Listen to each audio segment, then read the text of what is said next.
kuna na nkamba esoke na nkamba okolala na ndako oyo yo otindaka mpe mbongo nsima te jomo oyo azalaka mokonzi bani mais natuni mpe te male babisinga te kaka moto bozalaka na ye nde kolo makambo wana nyonso mais ntango asalaki te za doctorat na présence ya ye mei Boussole alobaki boyo tout ce que vous aurez besoin, tout ce que vous avez besoin, vous aurez un camp. Donc, nyonso vous avez besoin, vous aurez un camp. Nyonso. Maman Kamba wana, il s'allie battu, il y a grave. Je suis le président de la République avec beaucoup de respect. Kamba, il s'allie battu, il y a grave. Kamba, il joue à Bazoba, comme ça, il va battu. Awa va présenter Bino, papa président, il y a Sénat, na papa président, il y a Assemblée nationale. Nazali ko interpeller bango ko senga bango balanda na lombango likambo nazali ko senga ya te date ya le 6 avril ekota na mikolo oyo ekobanda kozala férié.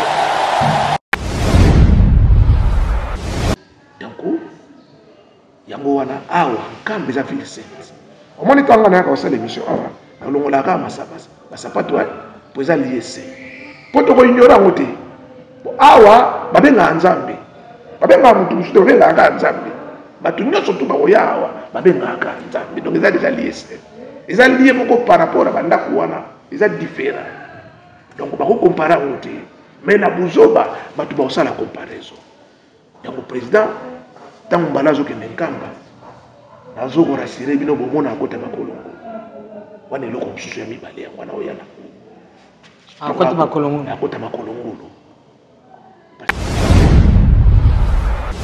la paix même likamo président Facha lobi bato bele bakolinga batelemela ye esala lokola rando mais bakoka te po mutu abatami na sima ya 6 wana terrible batelemi omoni ba président Valère batiki États-Unis d'Amérique ba papa lycée batiki France ba ye awa 3 jours ezalaki na stade awa moi donc ye baka donc de 10h à 16h ezalaki awa il faut rwana omoni ndenge lekaki président tango basisi na konini kutena papa solo la ki papa lobi ka konzamba lingi osali président Valère Bazonipoto. Mais l'élo déplacement. Pour papa, la centre de Kay, mon commissaire sous Batoubaye, belé, commissaire, Kemboué, qui fort, Sembo, papa Lobi, bateau Bandongwe, na banda kuna bango boye awa. Nenge boye awa, malgré tout ma bena bino, nzamba otika bino te. Tiens na mausolée. Combattu, mais jamais abattu. Le président Kabila.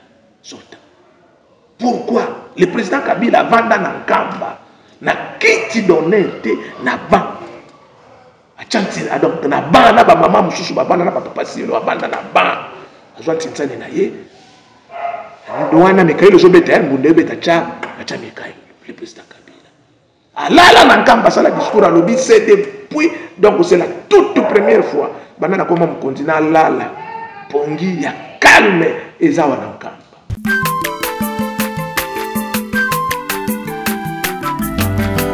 Mwana moto te po akosangai abongwani pete po awangana nzambe ya le nazarien le nazarien le nazarien le nazarien bana kitoko koma mokondima atako babakolaki mafuta na mosakolima lelo ya yo bolingo bateli le nazarien lipamboli oyo monana katempeni mama kantelobi kolake mapapu masope mafuta tokokesitana longo na nzambe oyo babenga na makomi Jésus. Bonjour, bonsoir chez vous bien-aimés dans le Seigneur, très chers internautes, tous qui nous suivez de partout dans le monde entier, nous vous aimons beaucoup de l'amour de Christ. la princesse et maman Tiffany Mokwa dans cette émission avec Papa Kiese pour vous bénir de la part du Seigneur, car la Bible me dit, mon peuple sera béni par moi-même. C'est la bénédiction de l'Éternel qui enrichit, cela ne fait de qu'un chagrin. Sans plus tarder, je demande à la régie, parce que nous fêtons, nous sommes dans la joie, c'est la fête de ceux-là qui aiment l'Afrique, parce que c'est l'Afrique qui gagne, quoi. Réjouissons-nous à travers ces cantiques et on se retrouve juste après cet élément. Le Sako Mokonzi. Merci, le Sako Mokonzi.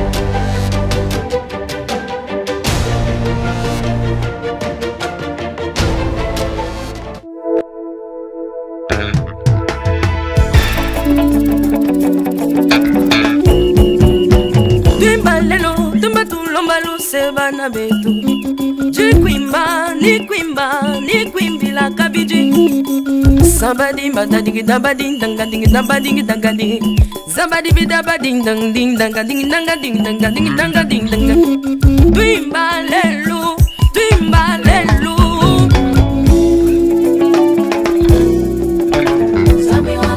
Twimba lelu Twimba tulombalu Sebana betu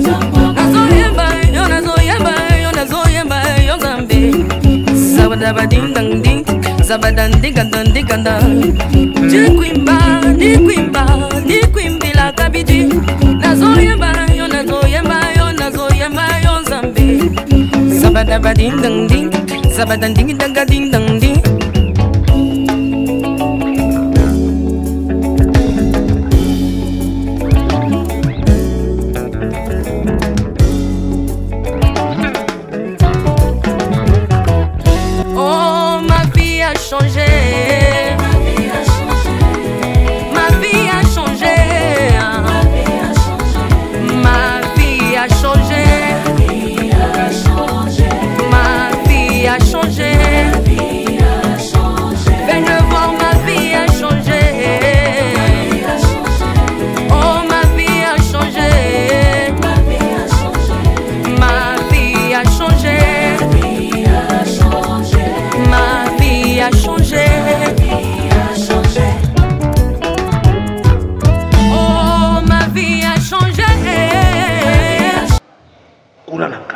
Et soke na kamba okolala na ndako oyo yo tindaka pe mbongo nsima te.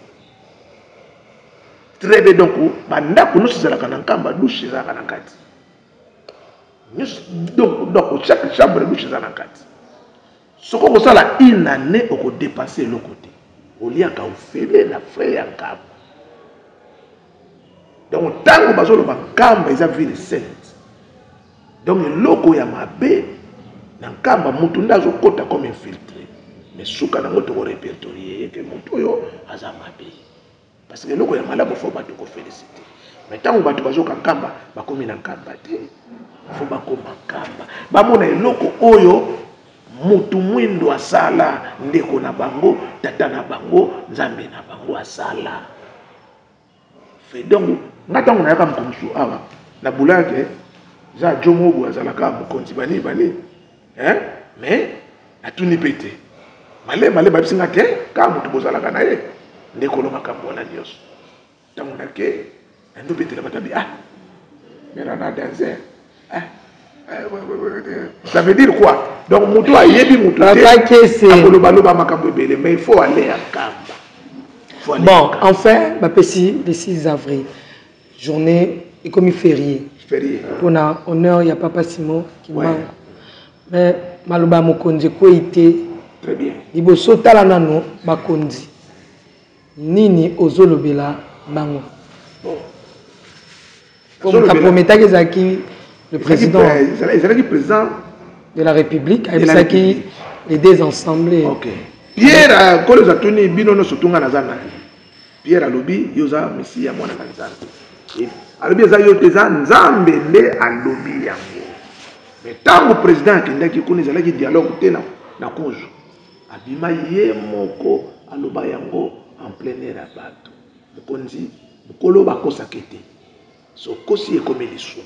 Dans Jacques chapitre 4 verset 17. Donc so kosi comme les sous. Et puis ce que salima qui par force il ngoz à la danger. Et reste. Amoni nzambe alia ka ke sengwa po biso to la na masumo. Amoni pourquoi batu ba tia offrande de l'église. Ils apprennent à se racheter na masumo na ba. Parce que pendant Exode chapitre 30 verset 11. Hein? So mutu asali malamu te akozwa beba. Yango wana na yebisi lelo ndenge déjà que na procédure oyo avant da kimia. Amona kaka tata Simoki mbangu babeta fara. Ono soza na ngoposa ozwa. Parce que nyonso za na kapota ngo papa Zako asalaki thèse à doctorat pour le premier thèse à doctorat. Na mukili ya sika na makambo ya sika poto bandeli ya zéro. Hein? C'était papa Zako. Mais tant asalaki thèse à doctorat na présence ya Yemei Boussol. Alobaki boyo tout ce que vous aurez besoin. Tout ce que vous avez besoin, vous aurez en camp. Donc, nyonso vous avez besoin, vous aurez en camp. Nyonso. Maman Kamba wana, il s'allie battu, il grave. Je suis le président de la République avec beaucoup de respect. Kamba, il s'allie battu, il grave. Kamba, joie bazoba, comme ça, il battu, il est. Kamba. Ce qui, pour la qui est loco. Ce qu'on a bien mon azoya pour pesa ou bien na pesi déjà il faut pas kuta na fara pour le 6 avril kambe uzaya kuinda kamba en tout cas na osambela mana tikalate il faut ga donc na za na kamba le 6 avril transport kaka na osambela ma fort mutumo kanzamba ko bete kaka papa kese nyata kamba po awa tozokende bitumba parce que bitumba soki batu babundi te resite royate. Merci papa kese na ngi tozokana na régie batela biso na no belema ndenge ezalaki na ndenge président a prometaki bameka batela biso ndenge ezalaki mouvement na ndenge président kindaki kamba na pe ndenge ezalaki bongo ba image o SPSA bakimangisa nyonso mingi na dédié na papa Jospin awa ba présenter bino papa président ya Sénat na papa président ya Assemblée nationale nazali ko interpeller bango ko senga bango balanda na lombango likambo nazali ko senga ya te date ya le 6 avril ekota na mikolo oyo ekobanda kozala férié. Je pense que c'est pas un hasard. C'est pas un hasard, c'est prédestiné par lui-même, le Créateur. Donc, le musée, la pose de la première pierre est intervenue le 14 février, le premier centenaire de l'église kimbangiste, le centenaire de la naissance de papa, qui est le premier fils de Papa Simon Kimbangu. Le 12 février 2014, centenaire, c'est ça. Donc, il y a eu la pose de la première pierre en cette même date, et aussi le premier coup de pied symbolisait le début des travaux du musée.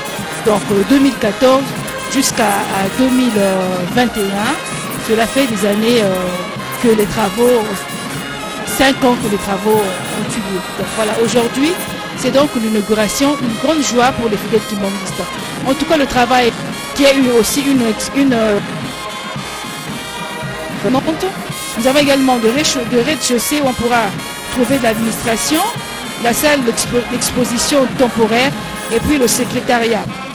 Le premier étage, nous avons la bibliothèque, nous avons également la salle d'exposition des différents livres, des livres de différentes religions du monde.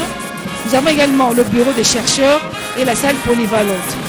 Au deuxième étage, nous avons la salle de réunion, le salon VIP du chef spirituel, également une terrasse panoramique, une bibliothèque, une filmothèque et également le bureau des bases de données.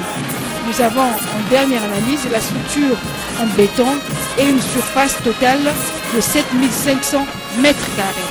Donc voilà en bref ce qui caractérise le musée Papa Simon Kimbangu.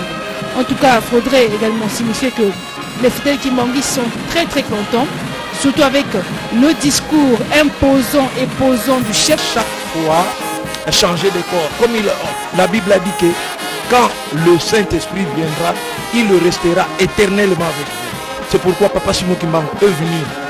Pendant qu'il était encore vivant, il avait parlé de sa réincarnation en 1910. Et il était réincarné par la personne de Papa Diangenda. Et la deuxième réincarnation se fit lors de la mort de Papa Simon Kimbangu le 12 octobre 1951. À cette date mourait Papa Simon Kimbangu. C'est cette date aussi que naissait en Kamba un jeune garçon, un beau enfant qui s'appelle aujourd'hui Papa Simon Kimbangu Kiangani, le Saint-Esprit. Donc c'est une continuité. C'est comme on voit un palmier ou par exemple quoi le palmier. Voilà. Donc ça pousse. Au moment que ça grandit, il y a un autre encore qui pousse. Donc voilà. Par exemple. Donc quand vous détachez le premier parti, il y a un second qui se sort. C'est le même arbre qui continue. Donc Papa Simon Kimbangu, que nous voyons aujourd'hui, c'est lui, Papa Diangenda, et c'est lui aussi, Papa Simon Kimbangu, de 1921. D'accord, je prends la chose. Je vous trouve très assidu par rapport à la question kimbanguiste. Vous êtes participant, vous avez aussi participé au culte de tout à l'heure. Qu'est-ce qui vous a plus retenu brièvement? Oui, merci papa, chers collègues. Moi je suis Papa Diakongo, je viens de Paris. Je fais partie de la presse média kimbanguiste en France. Votre question est très pertinente parce que c'est ce qui a été dit par son excellence Authentique Tilongo. Il a dit dorénavant, donc les deux représentants du peuple qui étaient là, les représentants précisément du Sénat et de l'Assemblée nationale, ils ont pris à témoin afin qu'ils puissent mettre en place une loi qui permettra différentes inventions dans son pays et pouvoir le Congolais peut rayonner à travers le monde, à travers ce que Dieu a donné aux Congolais.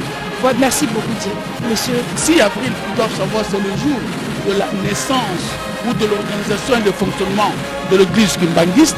Le 6 avril veut dire un engagement d'hommes, des humains pour une cause. Mais aussi quand vous suivez Papa Kimbangu, c'est-à-dire c'est un homme qui doit, en deuxième volet, il doit libérer le peuple noir. Il n'avait pas fini de nous libérer, la tâche est restée parce qu'il est mort un peu tôt. Il faut continuer à libérer les Congolais d'en face, les Congo-Angola en face. Il faudrait, dans ce discours-là, j'ai retenu deux petites choses. Je n'ai pas entendu les autorités appeler l'Angola de façon brute ou brutale, ou dire l'Angola. Non. On vous dit le Congo-Angola. Ça veut dire que aux origines, il se trouve une corrélation de culture ou de beaucoup de choses. Ou ça veut dire que le Congo avait comme soubassement historique aussi l'Angola. Peut-être que Dieu seul sait, le Congo est suffisamment nanti d'une population qui est d'origine angolaise. C'est des choses que nous comprendrons un peu plus tard lorsque le musée va commencer à fonctionner. Sûrement, nous ne serons pas morts, nous repasserons par ici pour voir si réellement ce problème-là a été abordé. Et donc, par rapport au procès, il y a un procès latent. Hein? Peut-être qu'on n'en parle pas trop, mais en souvent les discours entre deux mots, entre deux lignes, nous nous rendons bien compte que Kimbangu a été condamné de façon injuste. Est-ce qu'aujourd'hui ne peut-on pas recommencer ce genre de procès pour voir jusqu'à quand ce procès était juste, jusqu'à quand l'on devra déclarer de façon officielle et de façon internationale qu'on a condamné Kimbangu injuste. Papa Kese tolandi wana ba image président na Kamba. Et ça la ribinondine, bo ben sakaye to ça la ribinondine tambo mon président à répondre à l'invitation. Merci. Tango babandi construction en Kamba, babengaka président, c'était président Kasavuba que le tient Pierre Tomba. Pour babanda construction. Kasavuba boyaki. Il y avait un gouverneur du Congo central. Bando bengaye Vital, Mwanda Vital. Mwanda Vital nde ayaka kotia libanga. Ça veut dire en tant que Mwanda Vital ayaka kotia libanga, pouvoir à Kasavuba déjà bebaka. Ça veut dire ça là déjà une fraction contre Nzambe. Pouvoir à Kasavuba bebaka. Tango et siko il faut centenaire église. Parce que comme les Mboka, il y a président Fachi. Beto azo gérer. Il faut azala kakanaka. Wana ma il faut wana ma terme il faut. Président Mboka na ye. Aussi président zo kende ko inaugurer route moko basalaki bomoka. O isa grand pays. Isa lokola Vatican. Rome. Na mokila RDC. Na monibo. Donc c'est de là que le président a kende. Tant le président a kendaki le mal a né. Moni bateau bazo mema mokonzi. Bateau bavanda pena pena mokonzi. La majorité des bateaux bayelanga ba profit. Ya ba moyen. Notolia tomela. Mais makamuna ye etali bisoté. Donc yango wana awa kambe za ville sainte. Omoni tanga na ka osala émission awa. Na longola ka masabasa. Basapato poza liese. Poto ko ignora ngote. Awa babenga Nzambe. Babenga mutu musuto babenga Nzambe. Batu nyonso tu bakoya awa babenga Nzambe. Donc eza déjà lié. Eza lié moko par rapport à bandako wana. Eza différent. Donc bako comparer ngote. Mais na buzoba batu ba osala comparaison. Donc président tango balazo ke Nkamba. Nazo ko rassurer bino bomona akota makolongo. Wana eloko mususu ya mibale ya wana oyana. Akota makolongo. Parce que pendant l'humilité précède la gloire. L'humiliation. Donc mon mutu soka linyami kitisa. Akoza loko.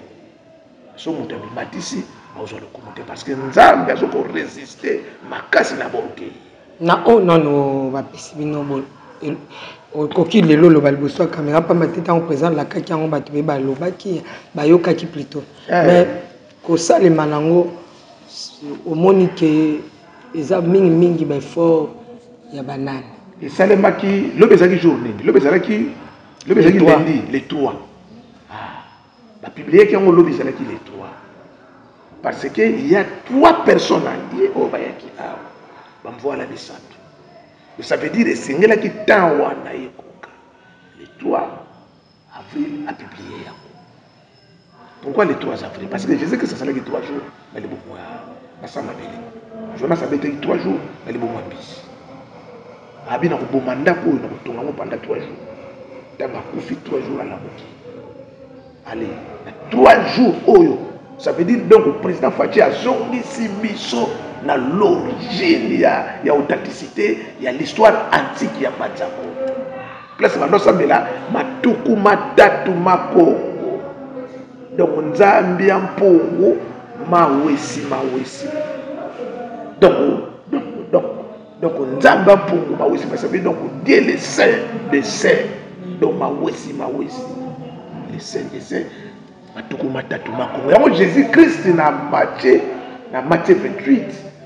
11 wana kuna mona na sazo lo banini alobi bokende partout bo baptiser bango na kombo ya tata mwana pe molimo mosantu les 3 donc les 3 yé parce que papa Simon Kimbangu azala crucifié na 3e heure donc on a 3e heure hein papa Simon Kimbangu akufa na 3e heure akufa na 15 heures 3e heure Jésus-Christ ba matisa ye na croix na 3e heure na 15 heures 3e heure et le président Fachi parce que ça là qui est après-midi vous comprendre donc na 15 heures na lundi on a 15 heures on a vérifié effectivement les tengai on a là na 15 heures ça là qui est 15 heures ça là qui on a donc on a 3e jour et on est la joie quitter donc ça veut dire quoi au moins il n'y a pas hasard tango bazo benga Beto eza moelon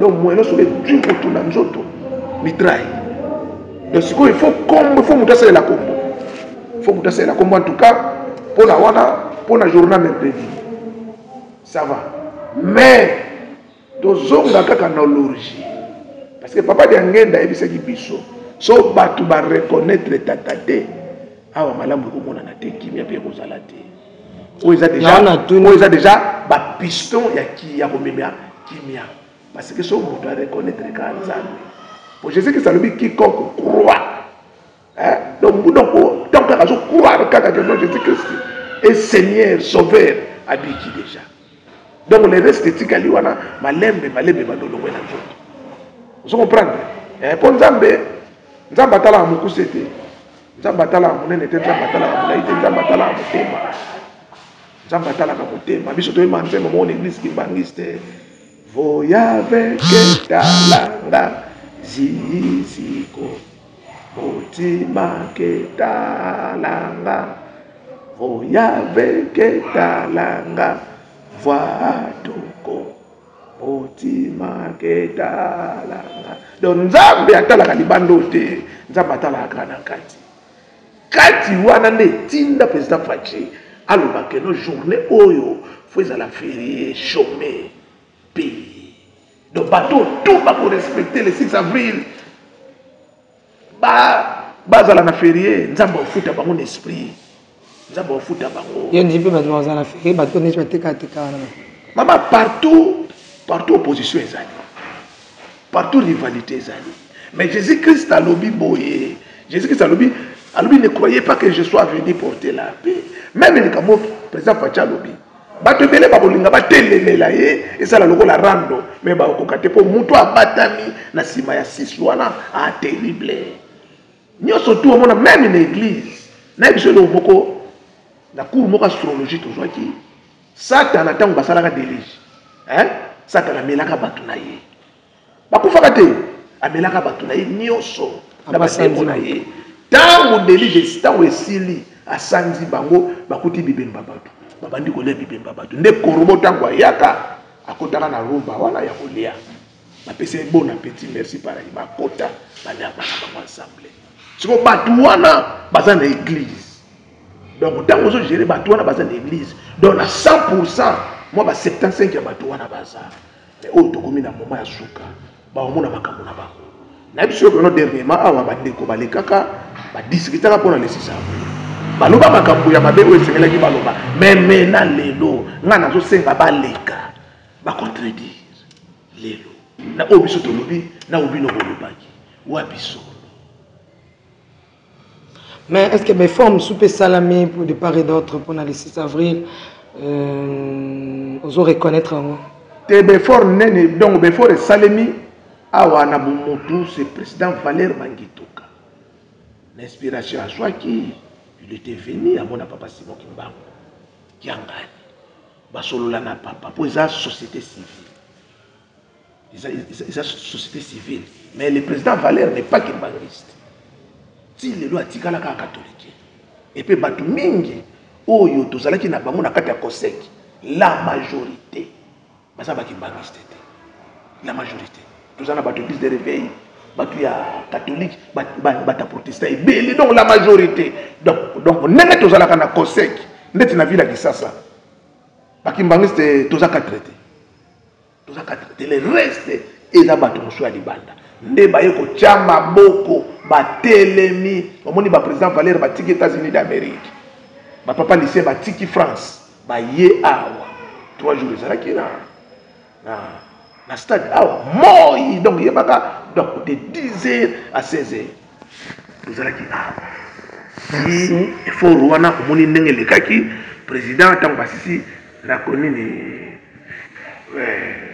kutena papa solola ki papa lobi kako nzamba lingi Yerusalem ba président Valère bazoni poto mais lelo déplacement wana pour papa na centre d'accueil mokomsusu batu baye bele komisa kembole kaki fort sembo papa lobi bato balongwe na bandako na bango boye awa ndenge boye awa malgré tout mabe na bino nzamba otika bino te nzamba okanisela bino parce que 8 ans tala ka 18 ans na yo ovanda ko rezonaka makambo ya Nzambe oteya bato makambo ya Nzambe en réalité bato wana bazofuta mbongo te mais Nzambe otika te Nzambe azalaka pour mutu azokomisa ye donc Nzambe atikaka mutu akomisa alobi mabe ya batata tina 10e génération donc malamu ya batata tina 10e génération ça veut dire na source moko bo malamu moko ezala yango ezolanda poso mabe ezalaki eolanda te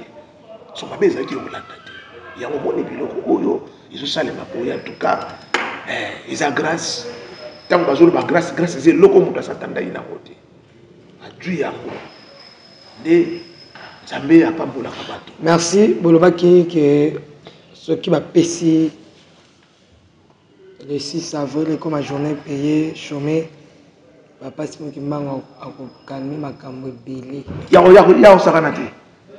Ya osakanate. Moi je connais papa Simon Kimbangu. Guerre ici en est. On a ta est président kaka longola kama makolo wana zongela papa. Kaka président de la République a longola kama makolo place avani. Bo batu bazolandanga. Batu pe ba yebi ba mema message. Kaka président kaka longola makolo na ye. Maman le 4 janvier makambo eleka awa. So ba père ba vivaka na tango wana ojuka masolo. Papa botio. Otuna papa so bozalaka awa izalaka ndenge. Basoda mo babima ya mikuse aba bagara ya mikuse. Maramagendo bano benga bango. Mutamema bango te. Mutala bango te. Papa Simon Kimbangu ayaka na 4 nde basala epaka. Papa Simon Kimbangu bimisa 7 batindi bango na est makampesi. Papa Simon Kimbangu kaka isi fwa lo bakaka momoko. Eloko esili. Ça veut dire eza malédiction oyo ba congolais ba portaki. Pourquoi ba congolais ba portaki yango? Na biso eloko moko papa Simon Kimbangu na nkamba. Tanga bandu ko sepisa batu ba mbuta bazaki wana bakoti fiti. Tango bakoti fiti bando telemela papa Simon Kimbangu. Papa Simon Kimbangu alobi ko banda lelo na contre oyo bembe ko se kwa le souté. Bembe se ka souté. Mais tango to kunda papa na biso papa défunt président du collège papa Mangala. Tango papa telema bo liboso ya matanga papa alobi na koko zongisa mbuta Mangala vivant ndenga vandia. Ndenga lale na kozongisa sikoyo. Mais tango kozongise batu mingi pe bako bandoluka par na bako pesa na nini ezala habité dans kake novana. Daïza. Papa Simon Kimbangu. Donc kaka président de la République pour ezala kaka vrai. Oh parlement evanda. Oh non, ba Rwanda na banani ba vanda te atika bango. Akende kaka ba vanda kaka 2 personnes kaka na papa Simon Kimbangu. Eloko esili. Oh nazo ebisa yo wana eza certain et véritable parole.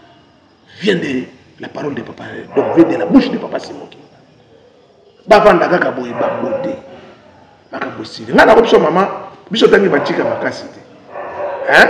Parce que ma parole na bagi na mbongo te. Po ba parole na biso pe batanga ba tiki bagi pe na l'art te otangisa biso. Biso zaka batu nde ba aider biso poto koma boyelelo. Hein? Donc ali boso aider kinga ezaki mutu moko ya Branham. Komo na vie Faustin Bokechu. Nda memaka nga na komi kwa faire. Vie moko boya mungala komo nezaka bofra. Nda sombela nga sizo na komi kwa faire. Vie moko boya ya muyanzi. Hein? Agi ndeko ba vie Roland nda memaka ngai na kimonza na bandiko kende koyeko la Bible. Vous comprenez? Batu nde ba aider nga pona koma. Isa vraiment na famille na mate. Vous voyez? Donc ça veut dire tango muto zo lingo sala malamu fo sala malamu. Donc les gens ne comprennent pas. Au moins président Fachi ndenga za wana lelo oyo. Ça donc ngana zo ko chamba ina munoko te. Ata balobi lelo o bazo ba conseiller na la présidence. Biso ça capable ko zala ba conseiller sur le plan spirituel. Tout ça ma capable et digne ya kozala. Parce que mokonzi so bomemi mabe tanga koko ya bino bokozo basima. Balobi nani? Bon, or que ça y est monté. Parce que un président de la République donc à Salaki azana spécialité ya agriculture te ba su mutu mo ka expert ba che tanga BBC bere ko elina. Ya on a atika bango. O akon akinini akende kaka kamba fara na père le président sortant le président Kabila hein tant azalaki proche na papa Simon Kimbangu kiangani na Mbanzangungu le 3 octobre le 3 kaka 3 le 3 octobre na Mbanzangungu papa lobi be muninga malamu batangu ya pasi papa lobi na chena mokongo na boki na kiko na dintie na maya kamba na kotisie na mosuli combattu mais jamais abattu le président Kabila sorta. Pourquoi le président Kabila vanda na kamba na kiti d'honnêteté na ban achanti donc na ban na ba mama mususu ba bana na papa silo abanda na ban azwa tsintsani na ye ndoana Mikaelo zobeta ngunde beta cha Mikaelo le président Kabila alala na kamba sala discours à lobby c'est depuis donc c'est la toute première fois banana koma mu continent lala pongi ya calme ezawa na kamba le président Kabila wana magoba na ye c'est la toute première fois na koma mukonzi na banana koma mukonzi na lali pongi na loti ndoto ya malamu calme ezawa na kamba papa ebisi a uzana besoin ba garde te muto saloma be azawa te awa na kamba bunduki ebeta te awa na kamba bunduki ebeta te il n'y a qu'un seul lié où ils ont purifié c'est depuis son origine au monde benga Sion parce que le mot Sion a glossé la Bible top et vous savez c'est le lieu le plus ancien c'est Nkamba le lieu le plus ancien c'est Nkamba yango wana président de la République bato bazoyoka bato pe baza bandeko ba membre de famille ba collaborateur o ya faute ba collaborateur ya vrai po kaka makambo lobi na butu na vandi vie na ngai José Mandako na Canada atindeli ngai image moko na mboka oyo na Ugananga soki na mboka mona mboka na este ba militaire ugandais ba koti na za na image ba militaire ugandais ba koti na koti ndelo image po ba mochango espèce moi référence ba militaire ugandais ba koti na RDC na ba charge comprendre nyonso to ata ba koti eza pamba parce que bana Israël tango bakomaki na mer rouge bazala na munduki te bazala pe na machete te bala pe na nzete na maboko te po nzete zalaka moko na maboka Moïse baganga Moïse sekala kotika biso kuna nzamba bisi bango Moïse yebisa bango batala bango kotala suka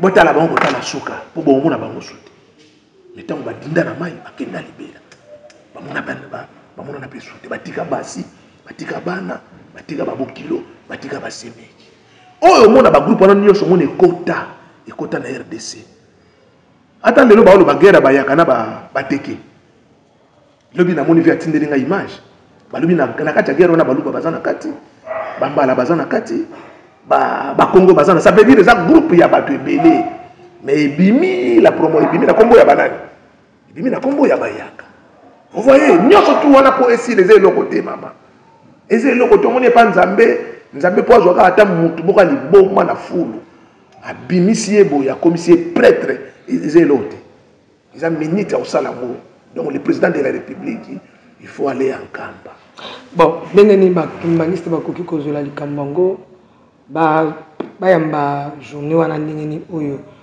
président asigné apesi yango ezala bon bakimbaniste bafetaka déjà le 6 avril déjà bandakala etikalaki ndesko lipamboli wana mingi ezalaka na bakimbaniste mais bakimbaniste batali babi te tokozala mpe baégoïste te mokolo mpe baninga mpe fo babénéficie nango ata baye na bango na nkamba te mais na bandako na bango bavanda kaka journée ezaka férié po ato ogangi soki kaka balobi kaka non le 6 avril moto akee mosala te ça veut dire obénéficie ozoboya mais ezaka lokola omoni poison mama poison batiaka yango na matembele te mpo ozwa kilia te poison batiaka yango na soso to na ngombe parce que so olambi matembele obi ndenge azoya bona otyele poison odaye otie mais ceque mutu kota utaki aleki deja nzombo na fumbwa nzombo na fumbwa deja libumu bien ntango oya boso po moto pardon papa noko ekingandi yaka tolia matembele yango biso atala bien anale déjà fort mais soki ezalaki soso mwa couleur ya soupe wana to ngombe babosa va nalongola kaka ekila ntango akata likuiti ya liboso so soupe ekiti eka abwaki libela donc poisson batiaka yango na matembele te mpo ozwa kilia te vous comprendre sikoyo donc bango bayebake bango fo bayeba bakolia matembele bakimbaniste te ba nation ba kolia matembele pour ça poisonner donc côté bazo linga ba kimela wana donc basa la refi ba kolia soso ba kutana na poisson de gré ou de force ba congolais ancêtre na bango c'est Tata Simon Kimbangu. Papa Simon Kimbangu ce n'est pas ou bien pour les Congolais. Papa Simon Kimbangu il est venu pour mokili yokai. OK. Pour mokili moni tango batu sou bazobi ono Jésus de Nazareth. Batu na biso bandeko na biso ya babundu de Congo balobi non. Botaka awa balobi bien azalaki pona ba Nazarien non. Lié wana yaki. Yango mona kumisaki yango. Mais azalaki pona ba Nazarien te. Ayaki pona batu nyonso. Oh non, totanga awa balobi il est venu pour les brebis perdues d'Israël. Napse oui, Israël ezaki mututé. Israël ezaki mututé. Mutunde ezalaki Jacob. Mais nza balobi yo kombo ne komi Israël ça veut dire yo kombo na yo komi mutuna mwana na nzambe. Donc kombo ne komi mwana na nzambe. Donc descendance nous surtout bokomi banana. Donc ça veut dire même à so batu ba ko landa nzambe l'église awa. Donc ba komi déjà ba israélite. Donc on a définition d'un mot. Tant que l'église catholique signifie l'universel. Mais même l'église qui c'est l'église catholique. Vous comprenez? C'est l'universel. Et là, Jésus-Christ est universel. Donc les 6 avril, les universels. Net il est au biso to fetaka Noël le 25 décembre. Botu na batu son origine. Ya pamba. Pour Noël wana le 25 décembre to fetaka ngo par erreur. Parce que les grands historiens, ils ont une chronologie à temps, ils démontrer le temps dans le calendrier. Calendrier c'est la Sud, calendrier romain, calendrier cananéen, calendrier babylonien, calendrier grégorien. Ils démontrer en gros le 25 décembre de mon année. Mais tout fait tard. Mais pourquoi le 6 avril? Où est-ce que la journée à 7? Ata bondimi bisote mais papa Simon Kimbangu. Ata bondimi papa Simon Kimbangu qui en était mais Tata Simon Kimbangu ancêtre. Vous avez quand même reconnaissant. Hein? Vous reconnaître quand même. Le 6 avril, le vendredi, on a parlé. Hein? Bana bachilio ka moi ataka moi kopo mobwa ya malili obayena no po epesa moi vrai. Jour wana ya le 6 avril, moto akovanda andi machomé aujourd'hui pas bon Tata Simon. Soko amela ba aujourd'hui bénédiction na mai. So azaki na problème akopa musale simba ite osimba. Merci papa que c'est tout kita malembe.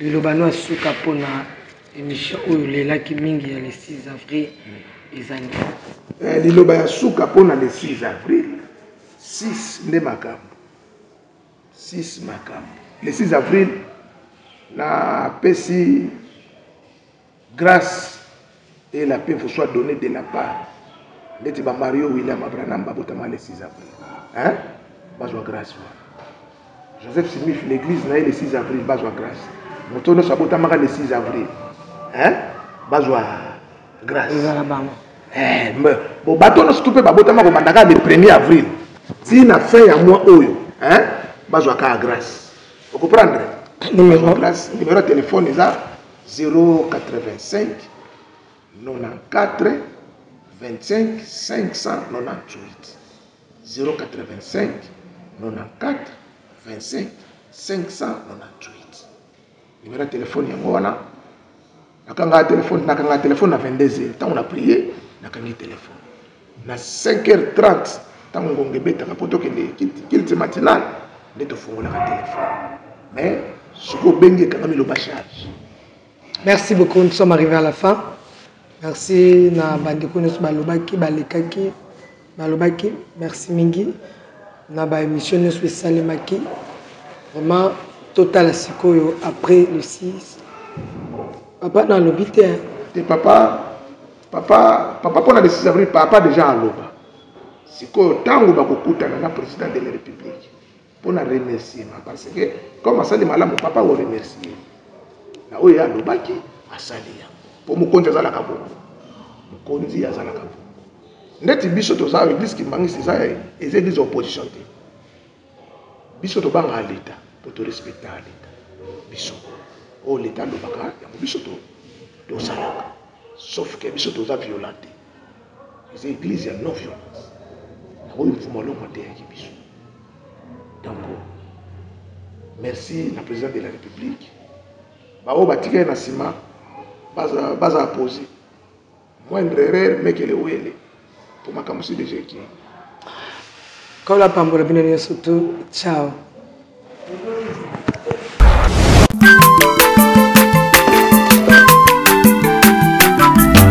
Aza mwana moto te po akosa ngai